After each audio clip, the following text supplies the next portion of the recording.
안녕하세요. 예수비전 성결교회 안희한 목사입니다. 전광훈 목사님 쪽에서 자꾸 위기의식을 부추기죠.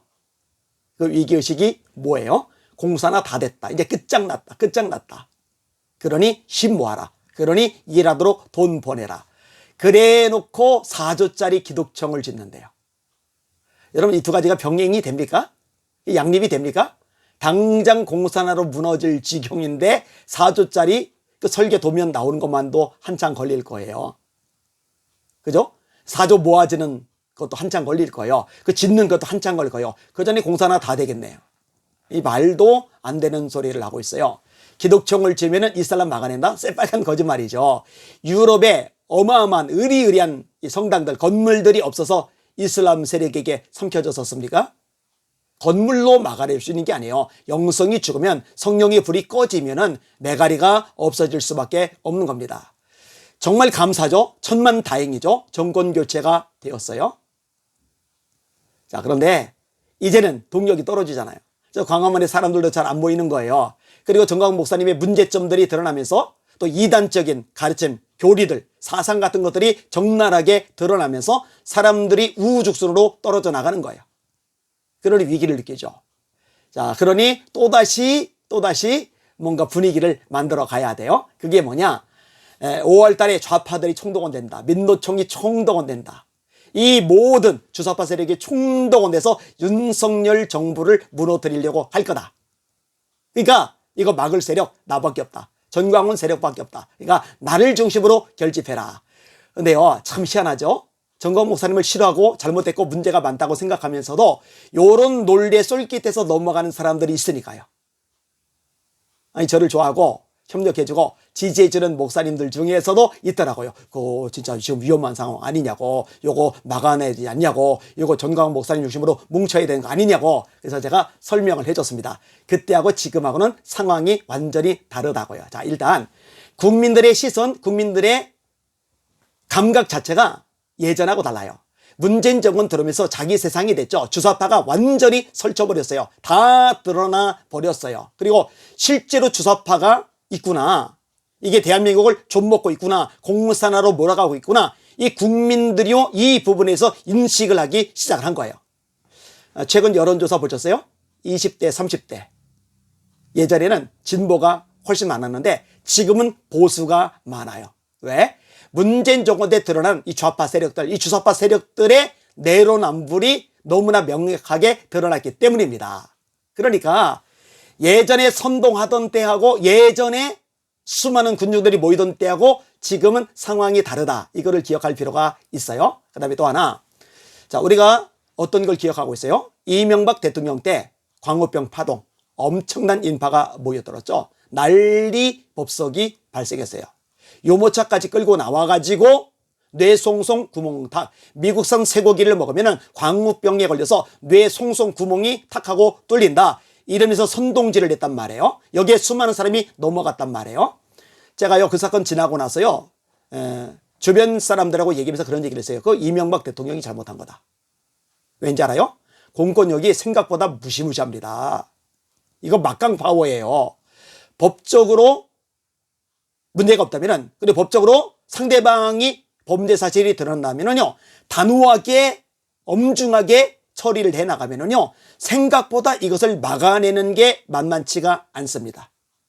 근데 너무 물러터지게, 너무 유순하게 대응하고 반응을 했던 거예요. 그게 자기 목을 조르는 올가미가 돼버렸던 거죠. 박근혜 대통령 때도 마찬가지입니다. 세월호를 이용했죠. 그래서 얼마나 촛불 집회를 많이 열었습니까? 제가 김동호 목사님에서 비판 목소리를 많이 냈잖아요. 왜 그러느냐? 이분이 내로남불이라 그래요. 촛불 집회 때 아들 데리고 참여했던 분입니다. 박근혜 내려오라고 소리 지르던 분입니다. 근데 문재인 정권이 한국교회를 짓밟는데 예배를 훼손시키는데 입도 뻥끗 안 해요. 그러니 얼마나 못된 겁니까? 그게다가 아니에요. 차별금지법을 지지한다고 성명서를 낸 단체들 있죠. 기장교단. 그 다음에 NCCK, 그 다음에 청아람. 그런데 이 청아람을 누가 만들었느냐? 김동호 목사님이 만들었거든요. 그러니 차별금지법이 잘못된 거다. 이거 통과되면 안 된다. 이 얘기를 죽었다 깨도 안 하는 거예요. 제가 요 얘기 한마디만 하면은 더 이상 김동호 목사님에 대해서 언급하지 않겠습니다라고 기회를 줬는데도 불구하고 언급을 안 하는 거예요. 뭐 그럴 수밖에 없죠. 왜냐면 본인 성향이, 본인 사상이 그러니까요. 자, 아무튼 이 촛불 집회 때 어마어마하게 사람들이 모였고 이게 박근혜 정권을 무너뜨리는 계기가 되었어요. 그런데요, 솔직히 그때 공권력 제도로 투입하고 국민의힘당에서 이상한 짓 하지 말고 좀 목숨을 걸고 맞대응해서 싸웠다라면 좋았을 텐데요. 거기도 배신자들이 나왔잖아요. 탄핵에 동조한 인간들이 있었잖아요. 탄핵당할 만한 이유가 전혀 없음에도 불구하고 탄핵을 시키게 만들어버렸잖아요. 잘못된 거죠. 이 박근혜 대통령이 좀 더 과감하게 나가지 못한 것도 안타깝고 국민의힘당의 바보 천치 같은 짓도 안타깝고 여러 면이 안타까운 거예요. 아까도 얘기했죠. 이 공권력이 마음먹으면 작정하면은요 굉장히 막강합니다. 자, 그 예를 들어볼게요. 자, 문재인 정권 반대해서 많이 일어났잖아요. 박근혜 대통령 탄핵 때문에 울분을 일으킨 사람들이 모여들었어요. 어마어마하게 모여들었어요. 여기에 초창기에 앞장섰던 사람들은 정광훈 목사님이 아니에요. 다른 분들이죠. 근데 뒤늦게 숟가락을 얹은 사람이 정광훈 목사님이죠. 근데 정작 이 정광훈 목사님의 입에서 박근혜한테 속았다. 그 다음에 김대중은 능력 있는 대통령이었다. 이런 이상한 소리가 나왔죠. 박근혜 자기가 만들었다. 대통령. 윤석열 사랑제일교회가 만들었다. 이런 헛소리, 이상한 소리 나죠. 가스라이팅 된 사람들은 그걸 또 맹목적으로 믿어요. 참 불쌍한 거죠. 눈이 먼 거니까, 이성이 마비가 된 거니까, 지정리를 정광훈 목사님 앞에 굴복시킨 거니까 참 안타까운 현상입니다. 자, 아무튼 2년 지났죠. 8.15 때 어마어마하게 모였죠. 그 전에도 어마어마하게 모였죠. 진짜 상상을 초래해요. 촛불 집회가 아니에요. 촛불 집회는 게임도 안 돼요. 완전히 횃불 집회입니다. 그런데 그렇게 어마어마하게 모였는데 문재인 정권이 작정하고 경찰들 동원해서 틀어막고 단속하고 세게 나가니까 속수무책이잖아요. 손 못 쓰잖아요. 이게 공권력의 위력입니다. 그러니까요, 윤석열 당선인이 대통령 취임하고 나서 단한 의지를 가지고, 소신을 가지고 잘못된 불법적인 시위나 데모, 촛불 집회 이런 것들에 대해서는 엄정하게 대응한다면 맹목습니다. 자, 아까 얘기했죠.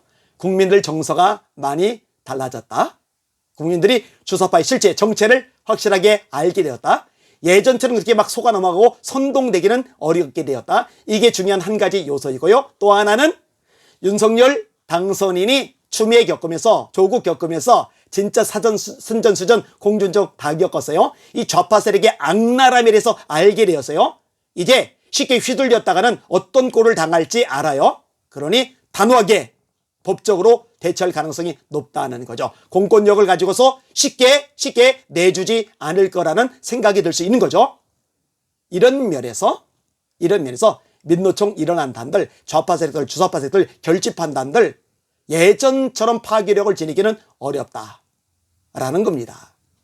이제 이해가 되셨죠? 그러니까 정광훈 목사님이 선동하는 거 속아 넘어가지 마세요. 자신 아니면, 자기 세력 아니면 이 민노총 또 주사파 이 세력들이 때로 일어날 때 이거 손쓸 방법이 없다.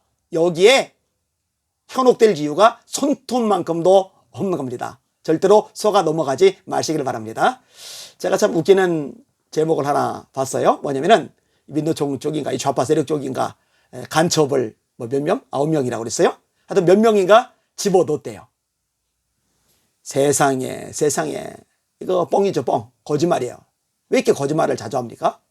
그리고 진짜로 간첩을 집어넣었다면은 이거는 정보를 유출하면 안 되는 거죠. 아니, 어떤 정보가 간첩들을 파송해 놓고서 우리가 너희 정부에 간첩들 보냈다라고 떠벌려 됩니까? 간첩들 잡아 죽이란 얘기죠. 찾아서 제거하란 얘기죠. 그 얘기밖에 안 되는 거잖아요. 간첩은 보내고도 안 보낸 척 해야 그게 진짜 간첩인 거예요. 그래야 자유롭게 걸리지 않고 활동을 해서 목적하는 말을 이뤄낼 수가 있는 거거든요. 그런데 간첩 9명을 뭐 민노총인가 심어다 놓았다. 이거를 인터넷으로 유튜브로 전국 곳곳에 세계 곳곳에 방송을 내보냅니까? 아니 조금만 생각하면 분별이 되잖아요. 도대체 언제까지 속을 건데요? 언제까지 선동 나갈 건데요? 언제까지 그렇게 탈탈 털릴 건데요? 참 측은합니다. 안 됐어요. 더 이상 속지 마시길 바랍니다. 정광훈 목사님 세력을 솎아내야 한국교회가 삽니다. 이게 한국교회 주류가 돼버리면 한국의 이미지 끝난 거고 대한민국 사회에서 국민들에게 완전히 외면당하는 기독교가 될 수밖에 없습니다. 우파도 마찬가지입니다. 전광훈 목사님이 우파의 중심 인물이 돼버리면 우파는 괴멸돼 버립니다. 중도는 완전히 등을 돌리게 됩니다. 우파는 이상한 집단, 괴뢰 집단이 되고 맙니다. 그래서 제가 사명감을 가지고 나서는 거예요. 특별히 이 전광훈 목사님은 하나님의 말씀에서 완전히 벗어났어요. 현저하게 벗어났어요. 이건 제가 여러 차례 방송을 내보냈으니까 찾아서 들어보시면 상당히 유익이 될 것입니다. 이 큰 싸움, 이 거대한 세력과 이 거대한 악과의 싸움, 그거 지금 맞닥뜨리고 있는 거예요. 저를 불쌍하게 생각하시고 기도 많이 해주시기를 주님의 이름으로 부탁을 드립니다. 다윗의 고백 좋아해요. 그거 인용하고 정리할게요. 너는 칼과 창과 단창으로 내게 나오거니와 나는 만군의 여호와 이름 곧 네가 몰카는 이스라엘 군대의 하나님의 이름으로 내게 나가노라. 그가 너를 내 손에 넘기시리니 내가 너를 쳐서 네 목을 베고 오를 블레셋 군대의 시체로 공중기세와 들짐승에게 주어 너희로 모든 백성으로 이스라엘 하나님이 계신 줄 알게 하겠고 또 여호와의 구원하심이 칼과 창에 있지 않음을 이불에게 알게 하리라. 전쟁은 여호와께 속한 것인즉 그가 너희를 우리 손에 넘기시리라. 그럼 저를 보고 안 목사님 당신이 다윗이요?